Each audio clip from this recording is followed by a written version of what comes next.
बिस्मिल्लाहिर्रहमानिर्रहीम। अस्सलाम वालेकुम। मेरे चैनल पे खुश आमदीद। हम कर रहे हैं जी प्राइस लीडरशिप मॉडल।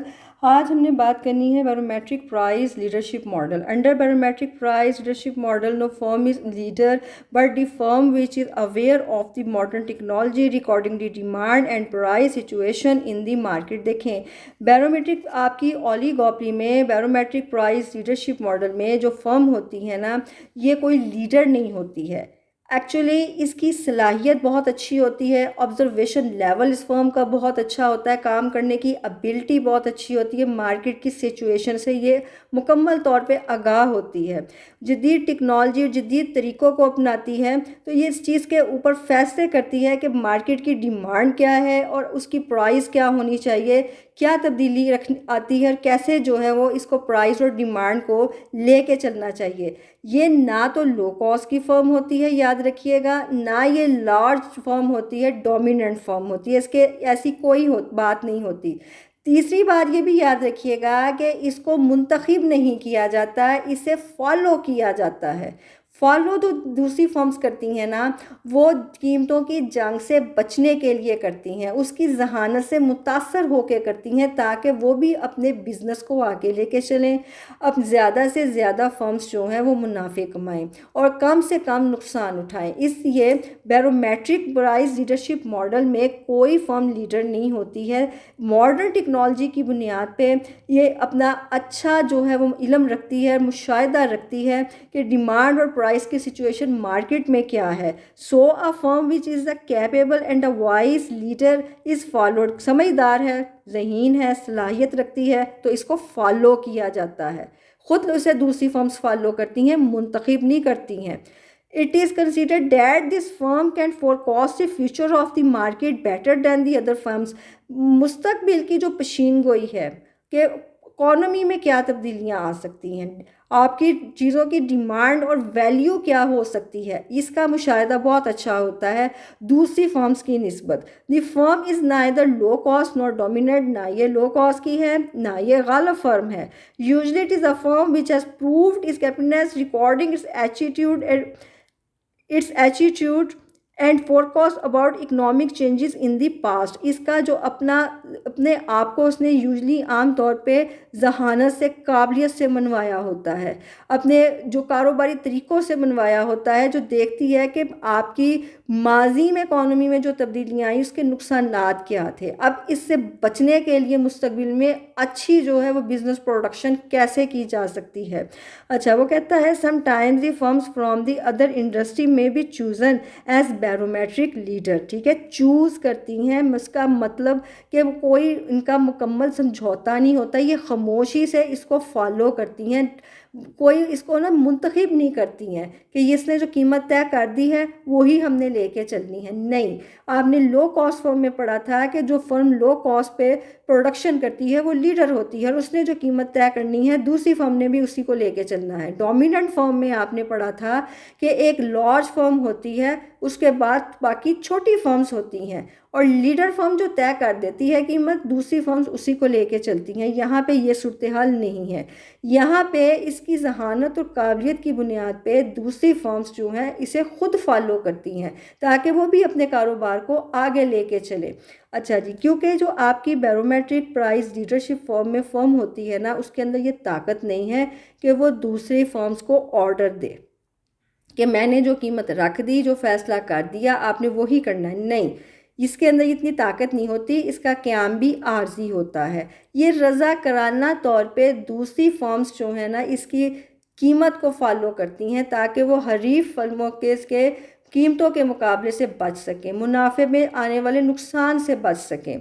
अच्छा, वो कहता है for example the firm is steel industry में be chosen leader regarding the change of price in motor car industry. के बाद का जो है वो एग्जांपल पेश करता है कि जो स्टील इंडस्ट्री की फर्म है जो कार बनाती है, वो लीडर फर्म को, बैरोमेट्रिक लीडर फर्म को लीडर चुन लेती है।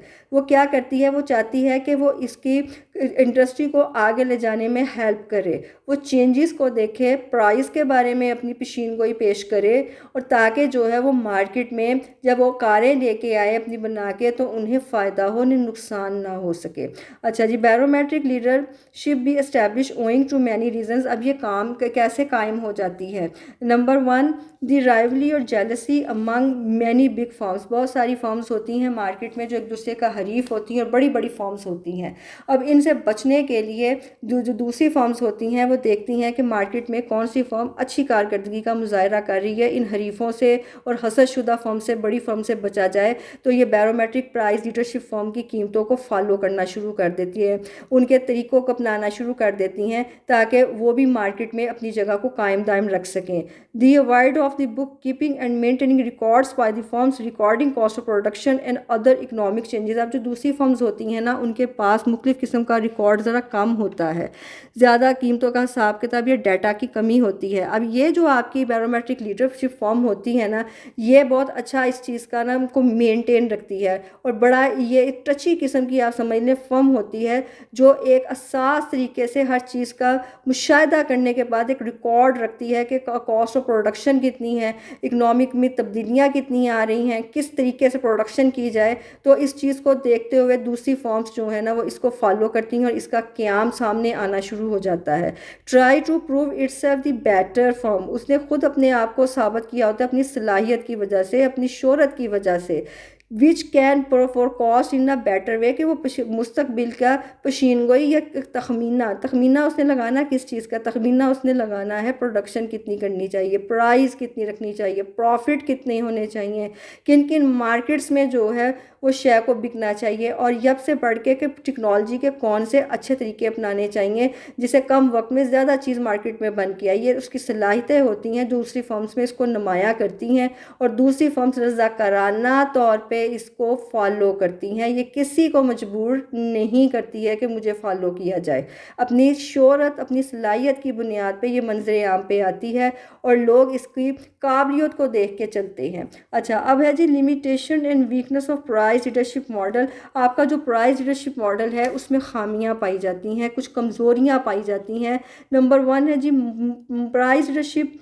Price leadership will lead to strong equilibrium if the leader firm has the capability of enforcing the other firms in the market to abide by the increase or decrease in price. Moreover, it should be capable of making the other firms willing to become the partner in the market. So the firms which follow many produce the sufficient quantity of product, which means marginal cost is equal to marginal revenue. देखें जो आपके वो कहते हैं कि price leadership model में सबसे पहली बात तो ये होनी चाहिए कि लीडर के अंदर इतनी सलाहियत हो कि वो अपनी बात को मनाए कि कीमत काम करनी है, अब कीमत ज़्यादा करनी है, जो दूसरी फर्म्स उसको फॉलो कर रही हैं। फिर इनके दरमियान किसी भी किस्म का मुआहदा हो तो कितनी हमने शेयर को पैदा करना है तो उस मुआहदे के तहत उतनी ही प्रोडक्शन फर्म्स करें और उसी कीमत पे जो है वो शेयर को फ़रोख्त करें। कहाँ पे आपकी तवाज़ुन हासिल होता है? हमेशा के मार्जिनल कॉस्ट बराबर होती है मार्जिनल रेवेन्यू के। लेकिन चूँकि प्राइस लीडरशिप मॉडल में एक जो है वो अनरिटन समझौता किया जाता है, खामोश मुआहदा के साथ चल रही होती हैं,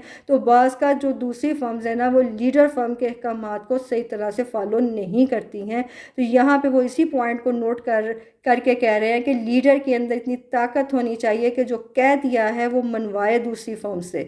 अच्छा, नंबर टू है the dominant firm and low cost firm models are prepared separately in order to be the leader. The firm must be dominant as well as the low cost, particularly the strongness या firm depends on both cost and size. अच्छा, अब आपने जो price leadership model में पढ़ा कि एक तो लो कॉस्ट फर्म होती है जो कम लागत पे शेयर को पैदा करती है, उसे लीडर मान लिया जाता है। डोमिनेंट फर्म में आपने प्राइस लीडरशिप मॉडल में पढ़ा कि डोमिनेंट फर्म एक लार्ज साइज़ की फर्म होती है, उसके अंडर जो है वो दूसरी छोटी फर्म्स काम कर रही होती हैं। अमली ज़िंदगी में वो कहता है कि ये बहुत ज़्यादा ज़रूरी है कि आपकी कॉस्ट और साइज़ पे जो डिपेंड करना हो वो आपका स्ट्रॉन्ग होना चाहिए। ये ना हो कि एक लो हो एक हाई हो, ये भी नहीं होना चाहिए कि एक बहुत ज़्यादा जो है वो लार्ज साइज़ की फर्म है वो डोमिनेंट हो गई है। अच्छा, if the firm has low cost but it's size is small, it is difficult for it to compete with other firms. अच्छा, अब वो यहाँ पे यही बात कह रहा है कि अगर एक लो कॉस्ट पे शेयर को फर्म पैदा करेगी और साइज़ में भी छोटी होगी तो दूसरी फर्म्स के साथ उसका मुकाबला करना बहुत मुश्किल हो जाएगा। On the other hand the dominant firm is high cost and not consumer friendly, it's price is increase and the other firms don't follow it because the small firm which produce at low cost will not follow the increase in price by the dominant firm। दूसरी side पे वो कहता है जो आपकी Ghalib firm है वो high cost पे शेयर को पैदा करती है, जब जितनी ज़्यादा लागत शेयर को पैदा करने में आएगी वो प्राइस भी ज़्यादा रखेगी। अब वो कीमत को ज़्यादा रखती है तो उसके अब दूसरी फर्म्स जो है वो कीमत को ज़्यादा नहीं रखेंगी, क्यों? क्योंकि उनका साइज़ भी कम है, एक वो लो कॉस्ट के ऊपर प्रोडक्शन कर रही हैं। तो उस सूरत में ये डोमिनेंट फर्म की जो अहमियत होती है ना, ये ना होने के बराबर हो जाती है। और एक डोमिनेंट फर्म का मसला ये भी है कि ये कंज्यूमर के साथ फ्रेंडली नहीं होती। जब ये हाई कॉस्ट पे शेयर को पैदा करती हैं तो एक मखसूस तबका ही इनकी चीज़ों को ख़रीद सकता है क्योंकि इनकी प्राइसेस ज़्यादा होती हैं। ज़्यादा तब क्योंकि कंज्यूमर ने तो अपनी परचेजिंग पावर को देख कर चलना है। अब वो सलाहियत रखते होंगे तो वो डोमिनेंट फर्म की शेयर ख़रीदेंगे। जब एक मखसूस तबके के लिए शेयर पैदा हो रही है तो उस सूरत में नुकसान होता है, उस सूरत में नुकसान होता है। नुकसान जो होता है वो मुसारफिन का होता है, एक तबका ख़रीद सकता है, दूसरा तबका महरूम रह जाता है। छोटी फर्म्स जो हैं वो इसको फॉलो कर लें, जो कीमत डोमिनेंट फर्म ने बढ़ा दी है तो उसके तो रहते गाहक भी चले जाएंगे। तो ये इसी में वो वीक पॉइंट वो बताते हैं कि डोमिनेंट फर्म का ये रवैया जो है ना, और ये लो और हाई कॉस्ट वाली बात भी मुनासिब नहीं है। ये दोनों चीज़ें मजबूत होनी चाहिए, तब जाके जो है वो फ़ायदे हासिल होते हैं। अच्छा जी, नंबर 3 है कि if the leader firm has neither low cost nor dominant large size इस डिमांड का विल बी किंग्ड, कि अब आपकी जो लीडर फर्म है ना लो कॉस्ट की है ना गालिब फर्म है बड़े साइज़ की, तो उसको जो ख़त तलब है वो खामदार है। As a result of which is decision to decrease the price will be stronger than its decision to increase the price. अब जो खामदार पॉइंट आपने ख़त तलब पढ़ा है, खाम वाले हिस्से पे कीमत का तयन होता है। यहाँ पे इकोनॉमिस्ट कहते हैं कि जो खामदार हिस्सा आया है वहाँ पे कीमत को कम करना ज़्यादा मजबूत फ़ैसला है बनिस्बत कीमत को बढ़ाने के।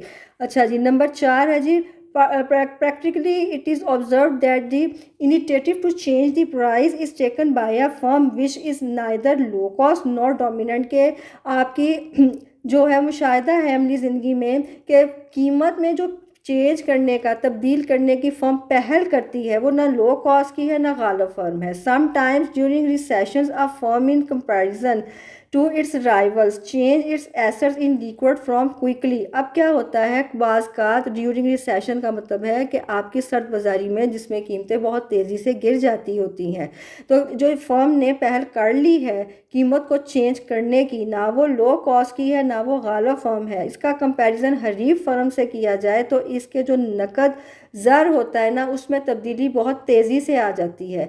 अब वो कहता है कि the leader firm can not take initiative to change the price. आगे आपकी जो लीडर फर्म है वो पहल नहीं करती कीमत को तब्दील करने पे, and hints the first firm is becomes the leader. तो पहली फर्म जो है वो लीडर बन जाती है क्योंकि लीडर फर्म ने तो पहल की नहीं, लीडर फर्म ने प्राइस को चेंज किया नहीं।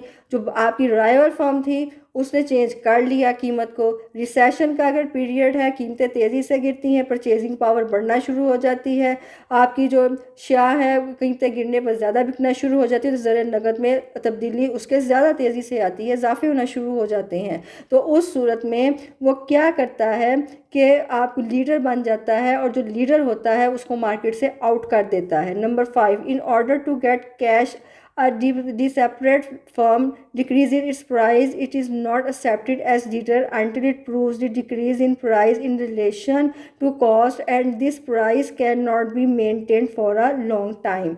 अच्छा, अब क्या है कि आपकी जो प्राइस में फर्म जो कीमत में कम करती है तो उस सूरत में कीमत पे कम करने पे जो it is not accepted as leader, उसको जो है वो लीडर के तौर पे कबूल नहीं किया जाता उस वक़्त तक जब तक ये अपने आप को प्रूफ ना करे कि इसने कीमत में कमी की है, इसकी कॉस्ट और कीमत का जो रिलेशन है वो क्या क्या है इसका, तो उस सूरत में the price can not be maintain, इसकी जो मुकर्रर की हुई कम की हुई कीमत है वो लंबा अरसा कायम नहीं रहती, दूसरी फर्म्स इसको फॉलो नहीं करती और वो लीडर के ओहदे से हाथ धो बैठती है। अच्छा जी, नंबर 6 है जी, the argument is quite valid that the leader firm loses is leadership when the advantages of cost is lost.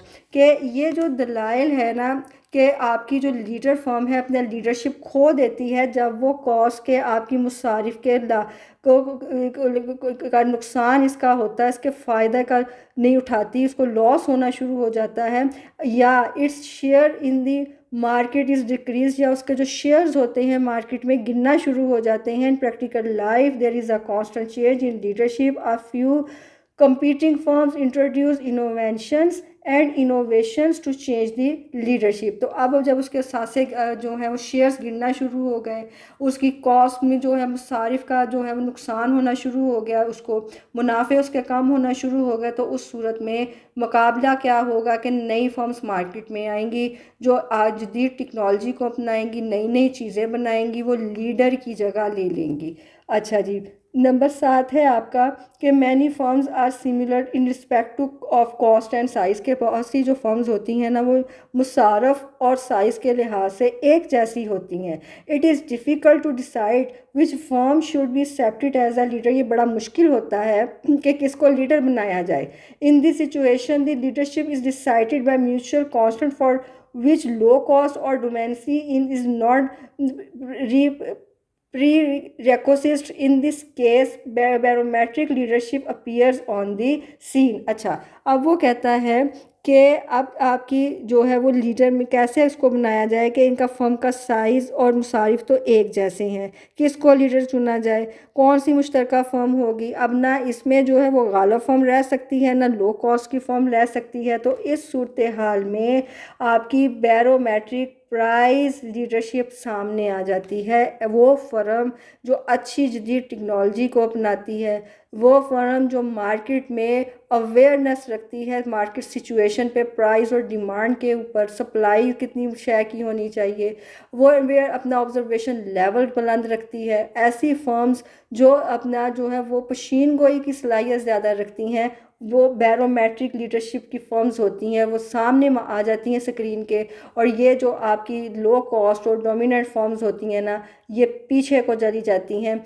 क्योंकि इनको आगे आने वाली नई फर्म्स नए तरीक़ों के ज़रिए मार्केट में अपनी जगह अपनाना शुरू कर देती हैं। एक फर्म ने अगर बैरोमेट्रिक प्राइस लीडरशिप मॉडल में अपनी जगह बनाई है ना, तो दूसरी फर्म्स उसको ज़रूर फॉलो करेंगी। लेकिन मैं एक बार फिर आपको बता दूं कि ये कोई तयशुदा तरीके के साथ नहीं होता, ये सिर्फ उसको रज़ा कराना तौर पे दूसरी फर्म और इसकी अपनाई हुए तरीक़ों को और कीमतों को फॉलो करती हैं, ताकि वो भी कीमतों के जंग से बच सकें जो शदीद किस्म का कांटेदार होता है, नुकसान से बच सकें। अच्छा जी, नंबर 8 है जी, under price leadership it is assumed that either the new firm is restricted from entering the market या the new firm has to follow the leader firm. In modern business world, these assumptions are quite unrealistic because the new firm, which is small in the beginning, decreases its cost later on and succeeds in the enhancing its share in the market in opposition to the leader firm, and in this way succeeds in the becoming the leader firm itself। अब वो ये कहता है कि आपकी assumption में price leadership में ये अज्यूम किया गया है कि कोई फर्म जो है वो दाखिल नहीं हो सकती, या अगर दाखिल होती है तो उसने बड़ी सख्ती से लीडर की इंस्ट्रक्शंस को फॉलो करना है। लेकिन हकीकी ज़िंदगी में जो बिज़नेस किया जाता है उसमें ये बात जो है वो होती ही नहीं है, क्योंकि जो फर्म्स आती हैं ना, सबसे पहले वो लो कॉस्ट पे काम करना शुरू करती हैं, फिर वो जदीद तरीक़ों को अपनाती हैं, आहिस्ता आहिस्ता वो मार्केट में जगह बनाती हैं। जब वो मार्केट में जगह बनाती हैं और कामयाब होना शुरू होती हैं, अपने बिज़नेस को ऊपर को ले जाती हैं, तो वो लीडर की जगह ले लेती हैं, वो अपने आप को मनवा लेती हैं, ऐसी फर्म्स को पीछे को धकेल देती हैं और ख़ुद जो है वो आगे को आ जाती हैं। ये था आज का लेक्चर। अगर आप मुस्तफ़िद हुए हैं तो लाइक कीजिएगा, शेयर कीजिएगा, सब्सक्राइब कीजिएगा, कमेंट में राय का इजहार भी कीजिएगा। अल्लाह निगहबान।